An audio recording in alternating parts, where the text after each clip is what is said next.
자, 39페이지 수업 다시 시작하겠습니다. 여기 29페이지 여기서부터는 근현대사입니다. 근현대사에서 제일 처음으로 나오는 등장인물은 이제 흥선대원군이죠. 흥선대원군. 이 등장할 당시에 조선 상황이 어땠는지에 대해서부터 먼저 살펴보겠습니다. 먼저 국내적인 상황에서는 세도정치, 어린 왕들이 즉위를 하자 그 주변에 있었던 왕비, 외척 가문이 힘을 차지를 하게 되면서 조선이 엉망이 된다라고 했었었죠. 세도 정치에 따라서 이 왕비 가문에게만 잘 보이면 됐던 탐관오리들이 자기들이 뇌물을 썼던 돈을 이제 본전을 뽑아내기 위해서 백성들에게 세금을 많이 뜯어내는 삼정의 문란이 굉장히 급심해지고, 그래서 홍경래의 난이나 임술농민 봉기 같은 여러 가지 전국적인 농민 봉기가 터지기 시작한다라고 했었습니다. 그에 따라서 이제 백성들이 살기 힘드니까는 여러 종교에 의지하기 시작하죠. 인내천이라고 하는 것을 핵심 사상으로 하는 동학이라고 하는 종교가 우리나라에 널리 퍼지기도 했었고 하는 그런 상황이었었다. 그리고 대외적인 상황으로는 서양 세력이 조금씩 아시아에 접근하고 있었는데, 얘네가 아시아를 그냥 놀러 온 게 아니죠. 아시아를 먹으려고 온 거죠. 식민지로 먹기 위해서 온 애들이었었기 때문에 굉장히 우리 아시아의 위기의식이 고조되고 있는 그런 상황이었었습니다. 이 당시 얘네들이 처음에 아시아에 오면은 처음부터 아시아를 먹겠다고 하진 않겠지, 당연히. 맨 처음에 이양선, 모양이 이상한 선박입니다. 모양이 이상한 선박. 당시 이런 건 이제 아시아인들이 보기에는 굉장히 거대하고 괴물 같아 보이는 그런 모양이 이상한 선박인 이양선이라고 하는 게 출몰을 하기 시작합니다. 이양선, 모양이 이상한 선박. 이양선 이라는 게 출몰을 하자, 이양선이라는 게 출몰을 하자 백성들의 어떤 그런 민심이 흉흉해지고, 역시 천주교, 서양 종교인 천주교도 아시아에 확대되기 시작합니다. 여기 보면 십자가가 있죠. 이거를 조선 사람들이 천주교를 이제 공부하는 모습인데, 당시 세도 정치와 삼정의 문란으로 굉장히 시대가 좀 흉흉했던 시간이었었기 때문에 이런 종교, 그러니까 동학도 그렇고 천주교도 그렇고 이런 종교들이 널리 퍼지기 시작합니다. 러시아는 이제 원래 날씨가 추운 나라, 이 새끼들은 옛날부터 그랬었어. 러시아가 조금씩 남쪽으로 쳐들어와서, 지금 우크라이나 쳐들어갔듯이 남쪽으로 쳐들어와서 연해주 지방을 차지하기 시작합니다. 러시아가 연해주를 차지하는 그런 영토 확장, 남하를 시작했었습니다. 연해주는 지금으로 치자면은 여기 볼라디보스톡 지방, 여기 볼라디보스톡이 연해주 지방, 여기 원래 러시아 게 아니었는데 러시아는 지금 더럽게 넓네. 전 세계를 지네들이 한 3분의 1을 쓰고 있어. 러시아는 원래 여기서 시작됐던 나라야. 여기서 시작됐던 나라인데 계속 땅을 넓혀가지고 이쪽으로 오더니 아시아 지방의 이쪽 연해주 지방까지 결국은 이쯤에 땅을 차지를 하기 시작하죠.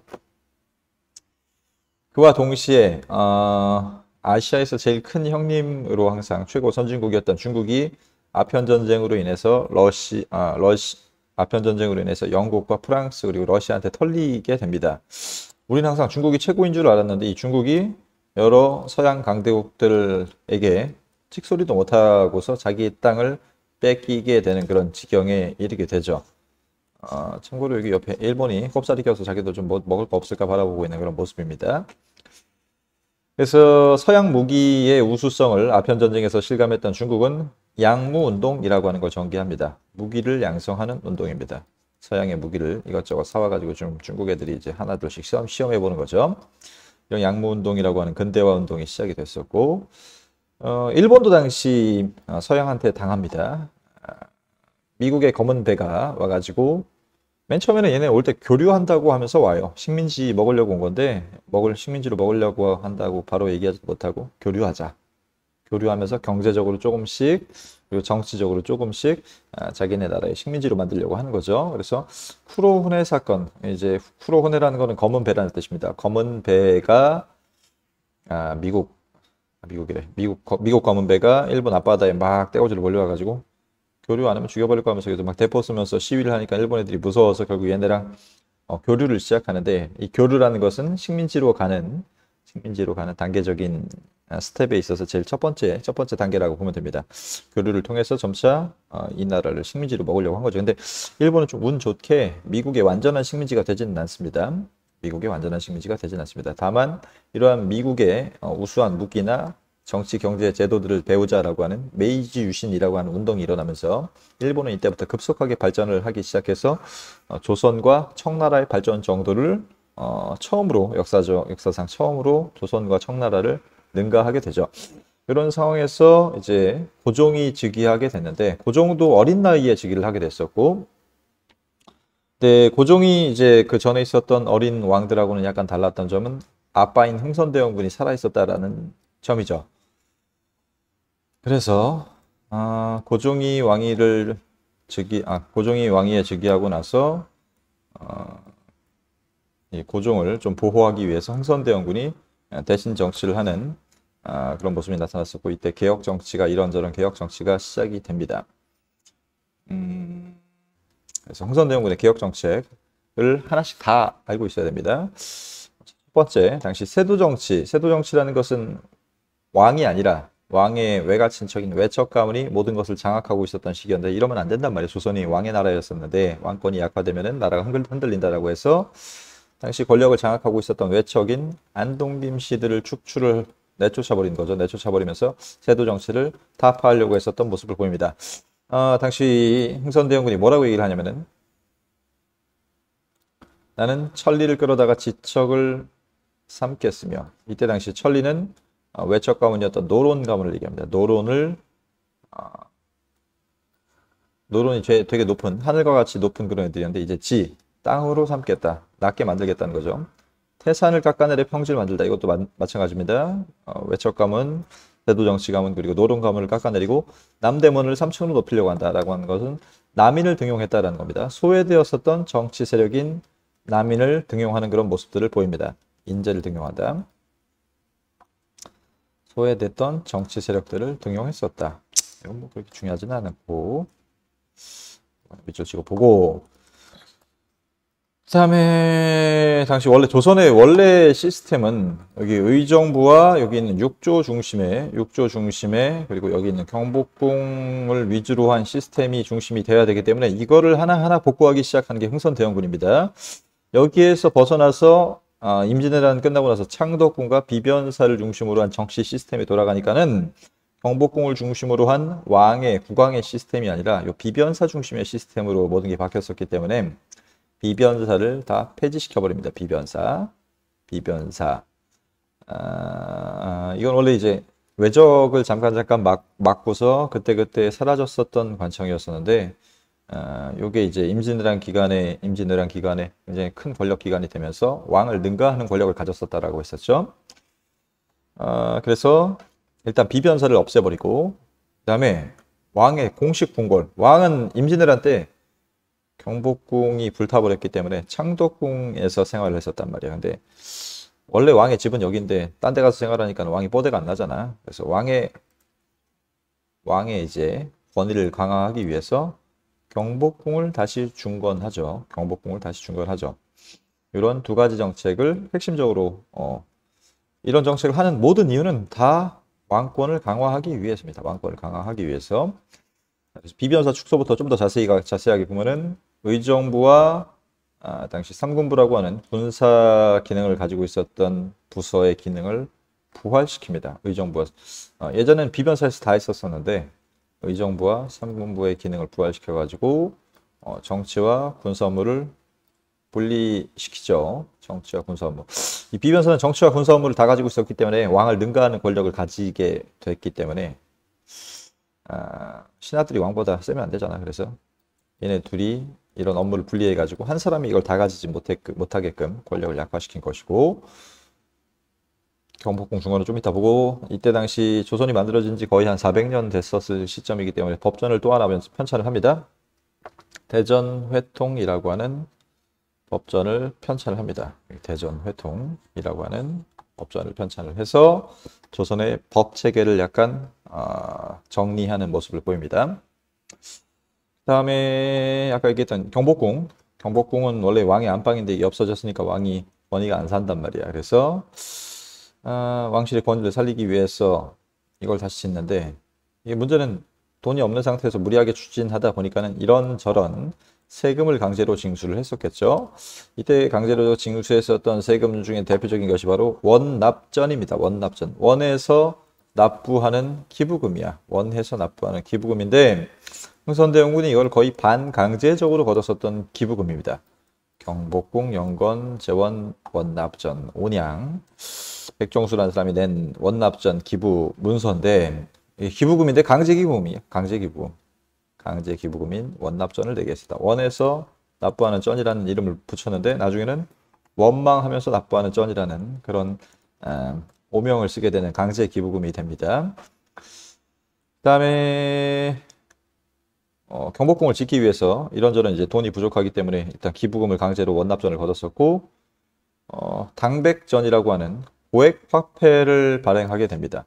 요거 하나당 상평통보의 100배의 가치를 지니는 돈이야.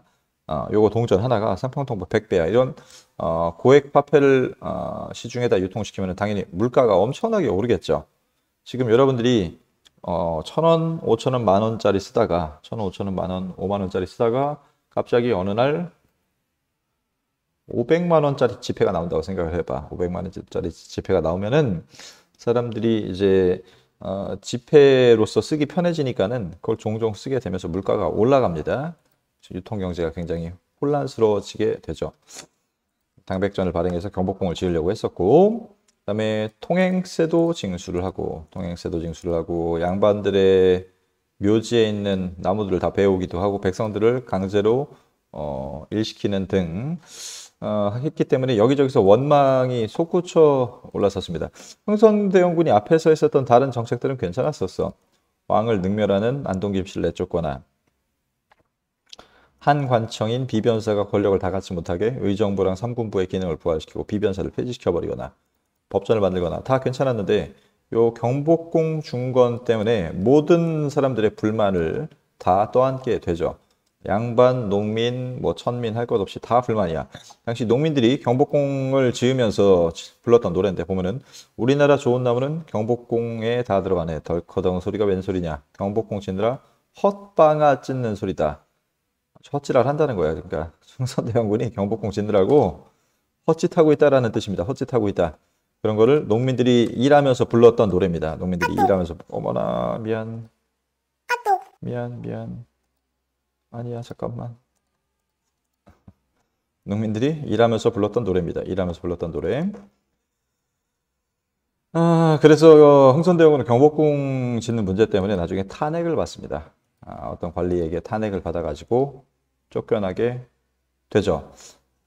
그 외에 다른 괜찮았던 흥선대원군의 정책 몇 개를 더 보면은 삼정의 문란을 개혁한다. 요거 삼정의 문란은 세금제도 세 가지를 많이 걷는 탐관오리들이 많이 걷었었던 세금제도 세 가지를 얘기를 했었죠. 전정, 토지세를 과도하게 많이 걷었었는데 과도하게 못 걷게끔 토지조사 사업을 실시합니다. 요걸 양전이라고 합니다. 토지조사 사업이라는 걸 실시를 해서 어떤 토지가 얼마나 있었는지를 정확하게 확인을 하고 그 토지에서 정확하게 거둘 수 있게 세금을, 당시 토지에서 나는 곡물의 일정 양을 국가한테 세금으로 냈었던 것을 전세라고 했었는데, 탐관오리들이 조사를 엉터리로 한 다음에 많이 거뒀었단 말이야. 그래서 정확한 토지조사 사업을 다시 실시를 합니다. 그리고 은결이라고 하는 숨어있는 결, 당시 토지 1결당 전국에서 12두 정도를 냈었는데, 12두가 아니구나. 1결당 4두 정도를 냈었었는데, 이 1결당 4두, 이것도 안 내려고 이제 은닉한 결수가 있었어요. 은닉한 결수. 그런 것들을 찾아내가지고 세금을 내게 했었고, 그 다음에 군정은, 요거는 양반은 안 내고, 일반 백성들만 국가에다가 군포 한 필씩을 내는 그런 제도였었는데, 이때부터 흥선대원군은 양반한테도 군포를 내게 했었던 호포제도라고 하는 걸 실시를 합니다. 그러면서 일반 백성들의 군포 부담을 똑같이 양반에게도 지우게 한 거죠. 그다음에 환곡이라는 것은 곡식을 대출해간 다음에 나중에 갚는 제도를 환곡이라고 했었는데 이때 문제가 됐던 것은 이자를 원래 10분의 1만 받아야 되는데 뭐 엄청나게 많이 받았었어요.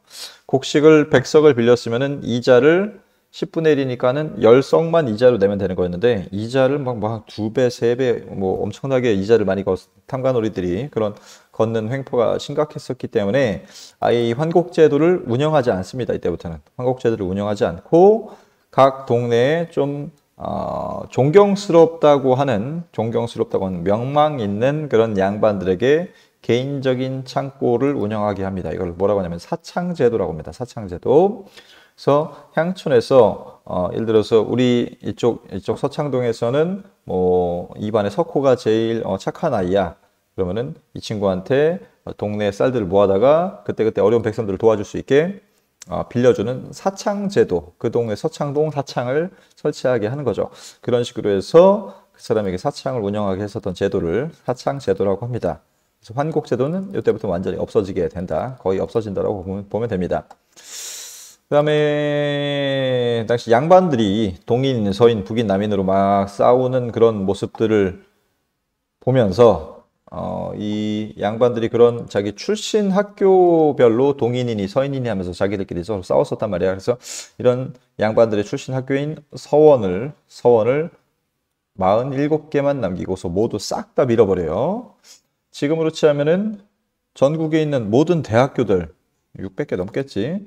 600개 넘는 이런 대학들을 자기들이 팔을 갈라서 싸운다고 해가지고 전국에 있는 모든 대학교를 47개만 남기고서 다 싹 다 밀어버리는 거야.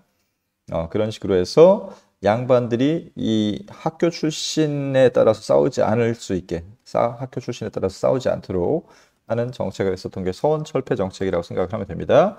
특히 이 서원은 공부하는 학생들이 있는 곳이었기 때문에 국가에서 세금을 엄청나게 혜택을 얻는 곳이 많았었어요. 학교란 말이에요. 학교이기 때문에 국가 지원을 빵빵하게 받았었겠죠.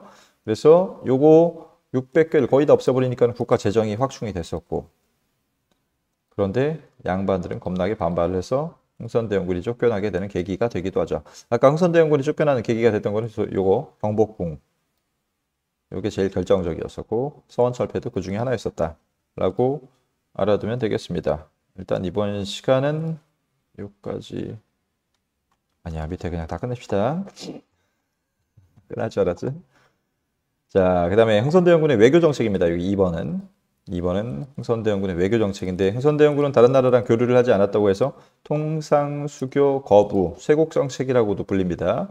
이 정책을 실행을 했었는데, 흥선대원군의 통상수교 거부 정책은 여러분들이 좀 순서대로 알 필요가 있습니다. 순서대로 알 필요가 있다.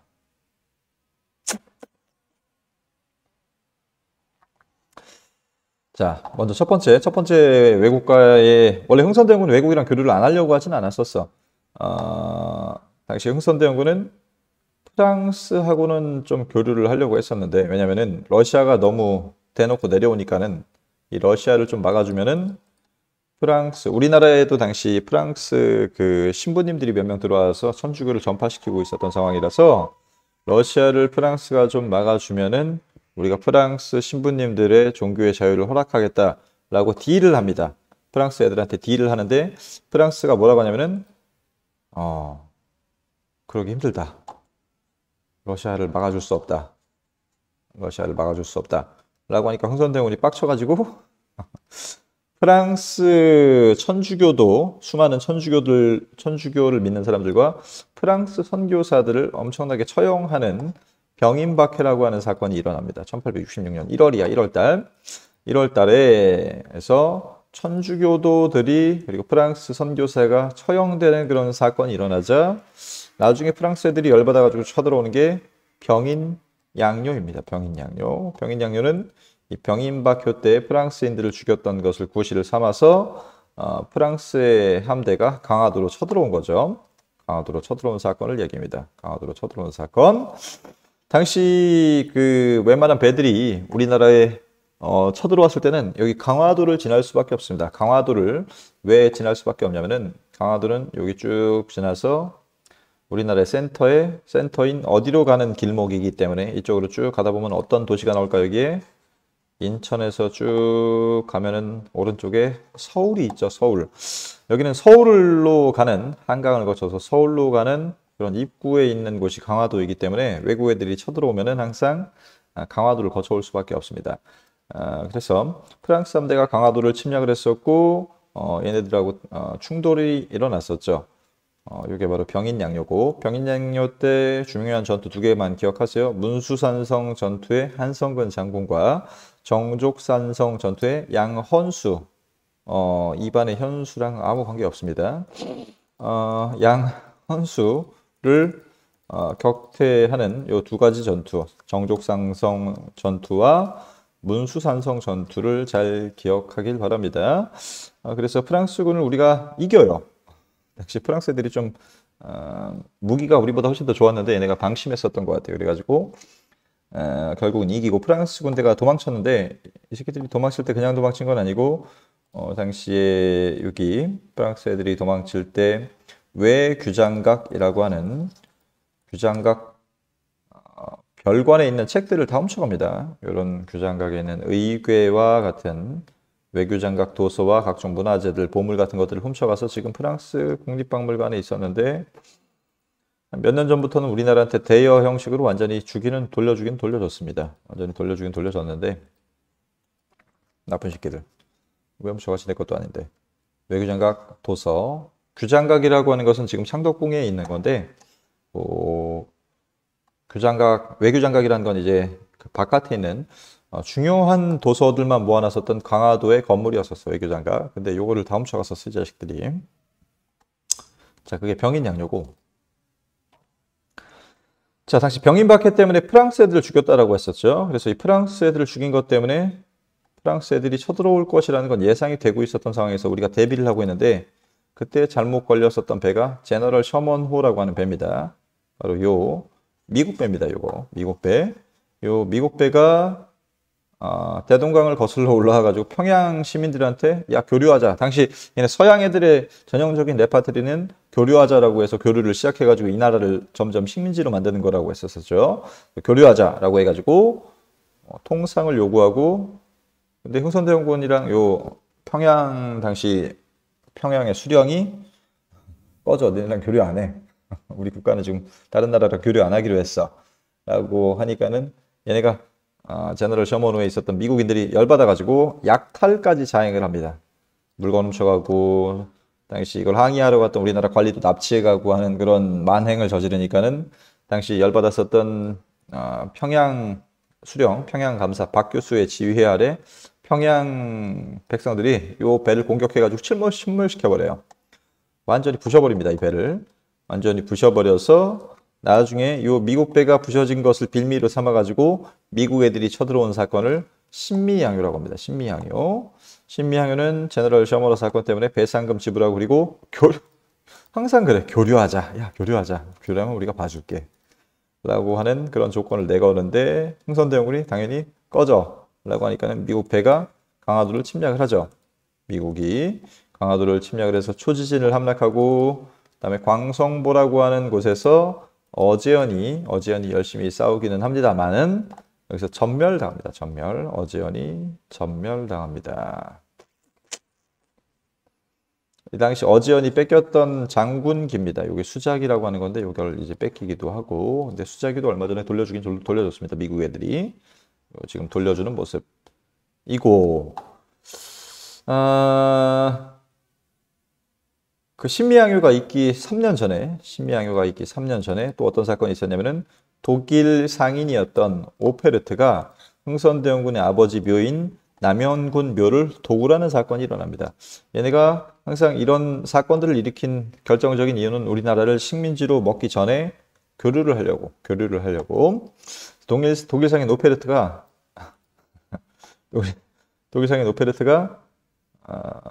조선이랑 교류를 하려고 했는데 흥선대원군이 꺼지라고 했단 말이에요. 그래서 충청남도 덕산을 습격을 해가지고 남현군의 이제 유고를 가져가서 흥선대원군한테 딜을 하려고 한 거지. 야 교류하면은 니네 아빠 이거 유고를 줄게 라고 하면서 딜을 하려고 한 건데 역시 왕족들의 무덤이 좀 크다 보니까는 신고를 동네 주민들이 한 걸 이제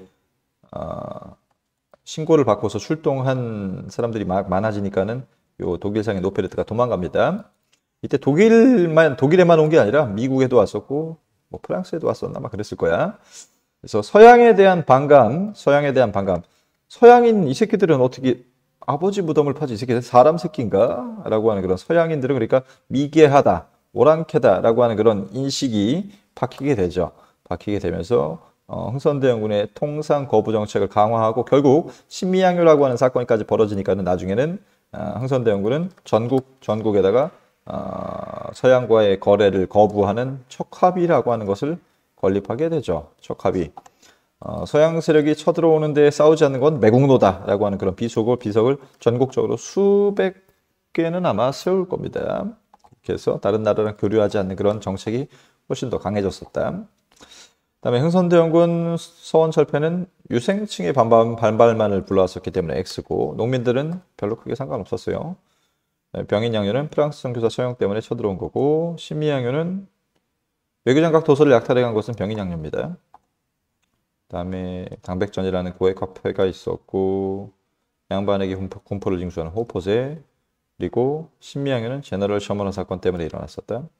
흥선대원군은 왕권을 제약하던 비변사를 폐지했었다. 신미양요 당시 어제연이 열심히 싸웠으나 전멸했었습니다. 그래서 수자기를 뺏겼다라고 했었고 그다음에 흥선대원군은 전국 각지에 척합의를 세웠었다.